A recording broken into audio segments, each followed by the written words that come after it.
Episode 8. Titip pesan. Suasana tiba-tiba menjadi hening. Aku membuka mata sedikit, terlihat Pak Supari yang duduk sambil menghadapku. Udah meremnya? Tanya Pak Supari sambil tersenyum. Adek ini gimana toh? Jadi satpam tapi penakut, mana kerjanya bagian malam terus, di rumah sakit tua pula. Aku membuka mata lebar-lebar, tapi masih belum berani untuk menoleh ke kanan atau kiri. Dia udah pergi, Pak, tanyaku. Udah. Loh? Cuman begitu doang? Iya. Terus gimana cara kita cari alamatnya kalau dia sendiri gak ingat? Itu yang Bapak bingung dari tadi. Kenapa tadi Bapak gak tanya gunungnya?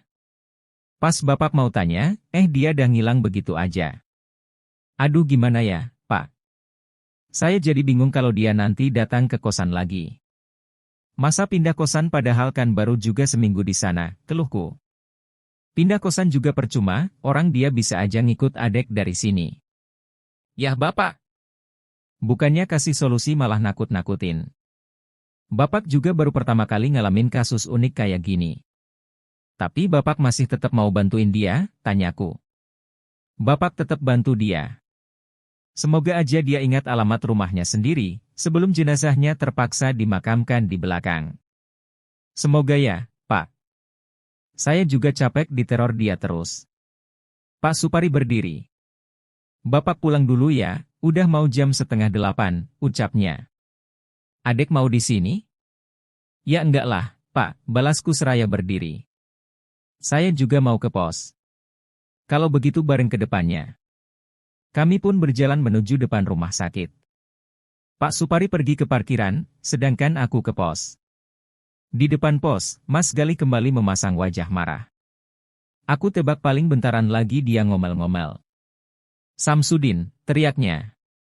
Tuh kan, benar tebakanku. Maaf, Mas, ucapku seraya menundukkan kepala. Lu sholat maghrib lama amat. Gak sekalian ampe subuh, omelnya. Anu, Mas. Anu apaan? Tadi saya keasikan ngobrol sama Pak Supari. Tak lama, Pak Supari lewat dengan motor tuanya. Dia pun pamit pulang. Emang ngobrolin apaan sama Pak Supari? Kini nada suaranya sudah mulai melunak. Itu cewek cantik yang kemarin kesini. Katanya itu setan. Gimana sih? Ya, emang setan, Mas. Dia minta dianterin pulang ke rumahnya. Lu anterinlah. Daripada gentayangan di mari. Masalahnya gak ada yang tahu alamatnya di mana. Terus gimana? Mas bingung, kan? Sama, saya juga, balasku. Dah, jangan diomongin terus. Ntar dia datang lagi repot, sambungku. Tadi aja dia tiba-tiba muncul di belakang saya, Mas, sambungku lagi. Jangan nakutin lu, Din. Beneran, tanya aja Pak Supari. Sekitar pukul 11 malam, seorang perawat datang ke pos. Mas, boleh minta bantuannya? Tanyanya padaku yang sedang duduk di kursi depan. Bantuan apa ya, Mbak? Bisa tolong anterin saya ke ruang melati. Loh? Kenapa mesti diantar? Tanyaku heran. Takut nyasar kali, Din, sahut Mas Galih yang duduk di dalam pos sambil nonton televisi. Ya kali nyasar, Mas. Aneh-aneh aja. Aku menyahut balik. Mau bantuin saya gak, Mas? Perawat itu terdengar kesal. Bantuinlah, Din. Iya. Aku pun berdiri. Yuk, Mbak. Kami pun berjalan masuk ke dalam rumah sakit. Ruangan melati ini berbeda area dengan ruangan mawar. Jika ruangan mawar ini harus melewati selasar panjang tempat Suster Dita biasanya menampakkan diri. Nah, ruangan melati ini harus melewati selasar juga, tapi di bagian kirinya ada taman. Ya, taman tempat aku dan Pak Supari mengobrol tadi. Kenapa harus diantar, Mbak? Tanyaku. Soalnya kemarin yang tugas malam sempat dicegat sama hantu cewek gitu, Mas. Jadi pada gak berani lewat sana pas malam gini, jelasnya.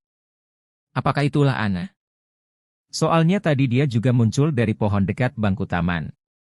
Ya semoga aja gak ada apa-apa, Mbak, ucapku. Jika benar itu ulah Ana, semoga saja kali ini dia tidak muncul. Iya, Mas. Selasar panjang menuju ruang melati sudah di depan mata. Aku berjalan di depan, sambil terus merapal doa dalam hati. Langkah kami semakin cepat saat melewati selasar. Tak sedikit pun ada keinginan untuk menoleh ke area taman. Tetap berjalan dengan pandangan lurus ke depan. Hingga akhirnya kami pun tiba di ujung selasar. Mas tunggu sebentar ya, saya periksa pasien dulu, ucap perawat itu, kemudian masuk ke dalam ruang inap. Iya, Mbak. Aku berdiri di tengah lorong panjang, yang kiri kanannya ada deretan ruang inap.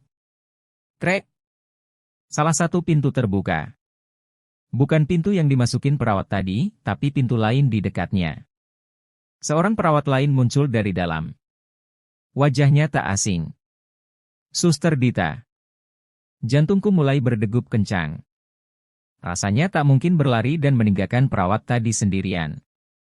Suster Dita berjalan mendekat. Sontak aku langsung memalingkan wajah dan menutup mata.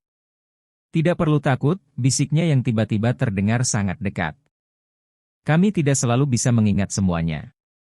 Kamu harus lebih bersabar menghadapinya, karena dia sudah memilihmu untuk menolongnya, pesannya. Hembusan angin terasa di leherku. Tak lama tercium wangi melati. Saat ku membuka mata, lorong sudah kembali terlihat sepi. Bersambung.